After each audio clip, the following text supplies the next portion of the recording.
ಎಲ್ಲರಿಗೂ ನಮಸ್ಕಾರ. ನಾವು ನಮ್ಮ ಕುಟುಂಬ ಯೂಟ್ಯೂಬ್ ಚಾನಲ್‌ಗೆ. ಎಲ್ಲರೂ ಹೇಗಿದ್ದೀರಾ? ನಾನು ಕುಶಲ್.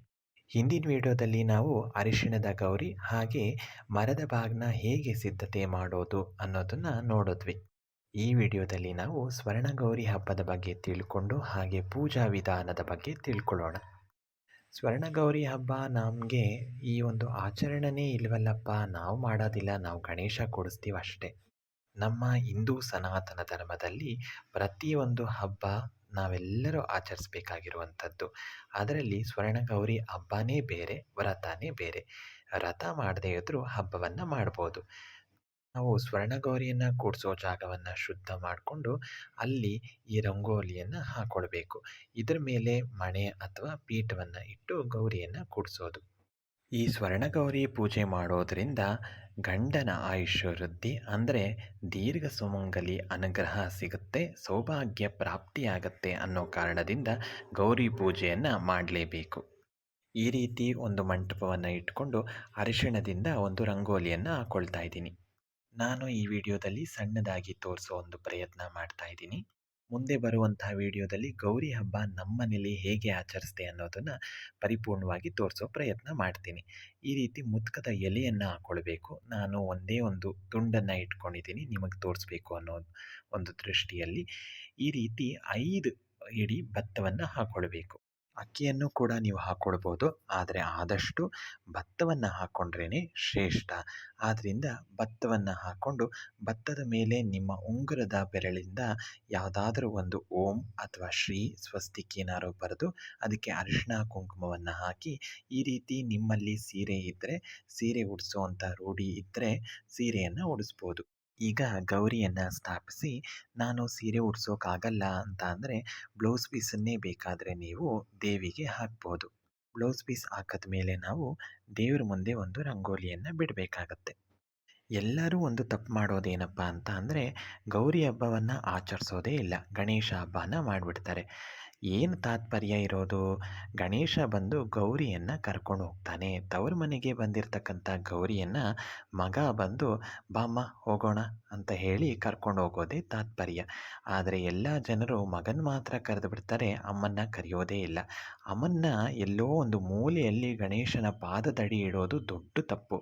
ಯಾವತ್ತು ಗೌರಿ ಎತ್ತರ ಸ್ಥಾನದಲ್ಲಿ ಇರಬೇಕು, ಆಮೇಲೆ ಗಣೇಶ ಕೆಳಗಡೆ ಕೂಡಿಸ್ಬೇಕು.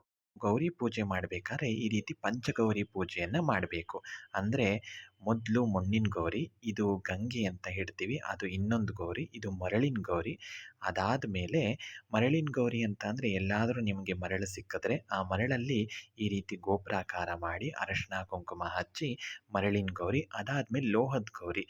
ಲೋಹದ ಗೌರಿ ಅಂದರೆ ಬೆಳ್ಳಿ ಗೌರಿ, ತಾಳೆ ಗೌರಿ ಇದ್ದರೆ ಇಡ್ಬೋದು. ಇಲ್ಲ ಅಂದರೆ ಈ ಅರಶಿನದ ಕೊಂಬನ್ನೇ ನಾವು ಅನುಸಂಧಾನ ಮಾಡಿಕೊಂಡು ಗೌರಿ ಅಂತ ಹೇಳಿ ಇದಕ್ಕೆ ಅರಿಶಿನ ಕುಂಕುಮ ಇಟ್ಟರೆ ಇದು ಗೌರಿ ಆಗುತ್ತೆ. ಅದಾದ ಮೇಲೆ ನಾವು ಅರಿಶಿಣದ ಗೌರಿ ಮಾಡ್ಕೊಂಡಿದ್ವಲ್ಲ ಅದನ್ನು ಕೂಡ ಇಡ್ಬೋದು. 5 ಗೌರಿ ಆಯಿತು.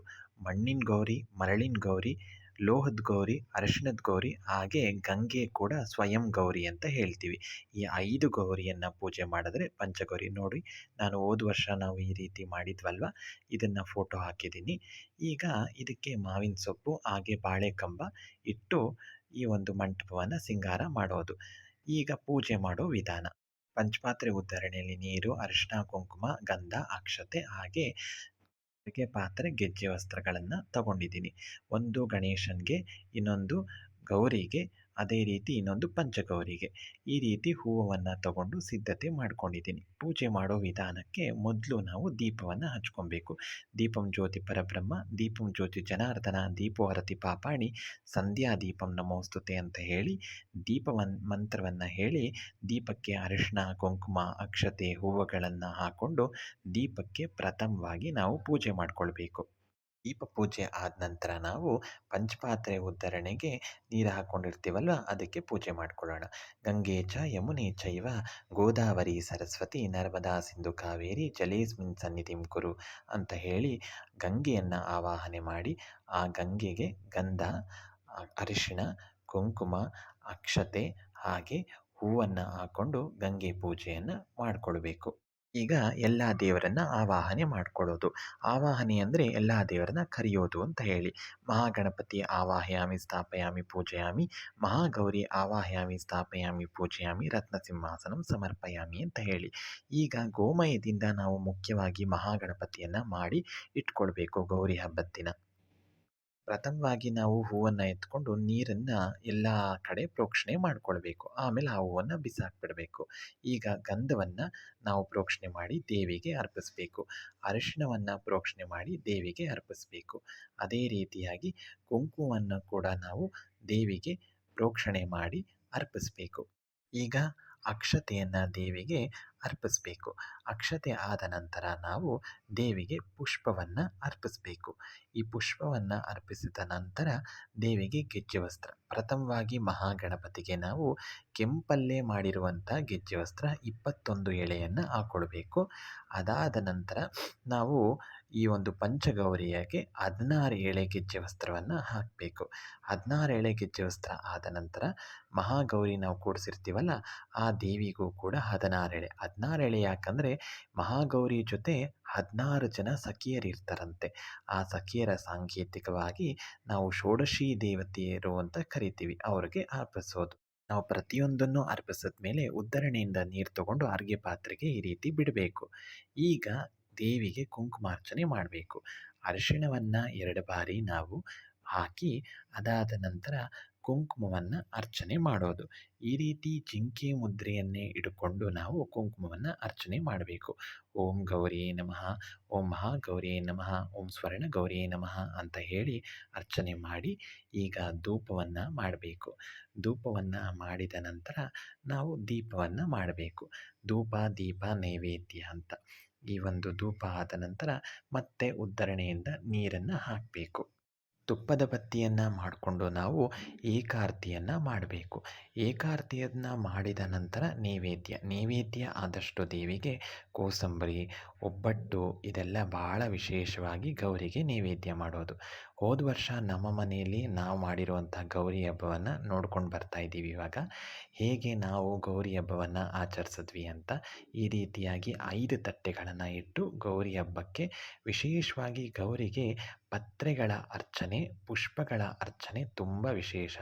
ಗೌರಿಗೆ ಯಾವ್ಯಾವ ಪತ್ರೆಯನ್ನು ಹಾಕಬೇಕು ಅಂತ ಮುಂದಿನ ದಿನಗಳಲ್ಲಿ ನಾನು ತಿಳಿಸ್ಕೊಡ್ತೀನಿ. ಗೌರಿಗೆ ಭಾಳ ವಿಶೇಷವಾಗಿ ಪತ್ರೆ, ಪುಷ್ಪವನ್ನು ಅರ್ಚಿಸಿದ್ರೆ ತುಂಬ ವಿಶೇಷ ಫಲಗಳು ಸಿಕ್ಕುತ್ತೆ. 16 ಎಳೆ ದಾರ ಮಾಡಿ 16 ಗಂಟುಗಳನ್ನು ಮಾಡಿ ನೀವು ಕೈಗೆ ಕಟ್ಕೊಳ್ಬೇಕು. ಈ ಗೌರಿ ಹಬ್ಬ ಮಾಡೋದರಿಂದ ದೀರ್ಘ ಸುಮಂಗಲಿ ಅನುಗ್ರಹ ಸಿಗುತ್ತೆ. ಗೌರಿ ಹಬ್ಬ ಮಾಡಿದ ಮೇಲೆ ದೇವಿಗೆ ಹಾಕಿರುವಂತಹ ಗೆಜ್ಜೆ ವಸ್ತ್ರವನ್ನು ನೀವು ನಿಮ್ಮ ಮಾಂಗಲ್ಯಕ್ಕೆ ಕಟ್ಕೊಳ್ಳೋದ್ರಿಂದ ಗಂಡನ ಆಯುಷ್ಯ ಸದಾಕಾಲ ಗೌರಿ ರಕ್ಷಿಸ್ತಾ ಇರ್ತಾಳೆ. ನೋಡಿದ್ರಲ್ಲ ಗೌರಿ ಹಬ್ಬ ಹೇಗೆ ಮಾಡೋದು ಅಂತ. ನಾನು ಸಣ್ಣದಾಗಿ ತಿಳಿಸ್ಕೊಟ್ಟಿದ್ದೀನಿ. ಇನ್ನೂ ಹೆಚ್ಚು ಮಾಹಿತಿಗಳು ಗೌರಿ ಹಬ್ಬದ ಬಗ್ಗೆ ಇದೆ. ಆದರೆ ಈ ಒಂದು ವಿಡಿಯೋದಲ್ಲಿ ಸಣ್ಣ ಮಾಹಿತಿ ಕೊಟ್ಟು ತಿಳಿಸ್ಕೊಟ್ಟಿದ್ದೀನಿ. ಈ ಗೌರಿ ಹಬ್ಬವನ್ನು ಎಲ್ಲರೂ ಆಚರಿಸ್ಬೋದು. ಹೇಗೆ ನೀವು ಗಣೇಶ ಕೂಡಿಸಿ ಆಚರಿಸ್ತೀರಲ್ವಾ, ಅದೇ ರೀತಿಯಾಗಿ ಗೌರಿಯನ್ನು ಕೂಡಿಸಿ ಆಚರಿಸಿ. ಯಾವತ್ತೂ ತಾಯಿ ಮೇಲಿರಬೇಕು, ಮಗ ಕೆಳಗಿರಬೇಕು. ಅದನ್ನು ಗ್ಯಾಪ್ನ ಇಟ್ಕೊಂಡು ಎಲ್ಲರೂ ಮಾಡಿ ಅಂತ ಹೇಳ್ತಾ, ನಮಗೆ ಪದ್ಧತಿ ಇಲ್ಲ ಅನ್ನೋದು ಗೌರಿ ವ್ರತ ಮಾಡೋಕ್ಕೆ ಹೊರತು ಗೌರಿ ಪೂಜೆ ಮಾಡೋಕ್ಕೆ ಅಲ್ಲ. ಈ ವರ್ಷ ಶುಕ್ರವಾರವೇ ಗೌರಿ ಪೂಜೆ ಬಂದಿರೋದ್ರಿಂದ ನೀವೆಲ್ಲರೂ ಆಚರಿಸ್ಬೋದು. ತುಂಬ ಸರಳವಾಗಿ ನಾನು ತೋರಿಸ್ಕೊಟ್ಟಿದ್ದೀನಿ. ಈ ರೀತಿ ಸರಳವಾಗಿ ಮಾಡಿ ಗೌರಿ ಕೃಪೆಗೆ ನೀವೆಲ್ಲರೂ ಪಾತ್ರರಾಗಿ. ಕೆಲವು ಜನ ಎಲ್ಲ ಶುಕ್ರವಾರನೇ ಗೌರಿನಿಟ್ಟು ಶುಕ್ರವಾರನೇ ಕದಲಿಸ್ಬಿಡ್ತಾರೆ. ಆ ರೀತಿ ಮಾಡಬಾರ್ದು. ಗಣಪತಿ ಹಬ್ಬ ಆದ ನಂತರನೇ ನೀವು ಗೌರಿ ಗಣಪತಿಯನ್ನು ಕದಲಿಸಿ ನೀವು ನೀರಿಗೆ ವಿಸರ್ಜನೆ ಮಾಡಬೇಕು. ವಿಸರ್ಜನೆ ಮಾಡುವಂಥ ಸಮಯದಲ್ಲಿ ಗೌರಿಯ ಹತ್ತಿಯನ್ನು ಅಂದರೆ ಗೆಜ್ಜೆ ವಸ್ತ್ರವನ್ನು ತಗೊಂಡು ನಿಮ್ಮ ಮನೆಯಲ್ಲಿರುವಂಥ ಸುಮಂಗಲಿಯರು ಮಾಂಗಲ್ಯಕ್ಕೆ ಕಟ್ಕೊಳ್ಬೇಕು. ಆದ್ದರಿಂದ ದೀರ್ಘ ಸುಮಂಗಲಿ ಅನುಗ್ರಹ ದೊರೆಯುತ್ತೆ. ಗಣಪತಿ ಹಬ್ಬವನ್ನು ಹೇಗೆ ಮಾಡೋದು ಅನ್ನೋದನ್ನು ಮುಂದಿನ ವಿಡಿಯೋದಲ್ಲಿ ತಿಳಿಸ್ಕೊಡ್ತೀವಿ ಅಂತ ಹೇಳ್ತಾ, ಲೈಕ್ ಮಾಡಿ, ಶೇರ್ ಮಾಡಿ, ಕಮೆಂಟ್ ಮಾಡಿ ಅಂತ ಹೇಳ್ತಾ ಸಬ್ಸ್ಕ್ರೈಬ್ ಮಾಡೋದನ್ನು ಮರಿಬೇಡಿ. ನಮಸ್ಕಾರ.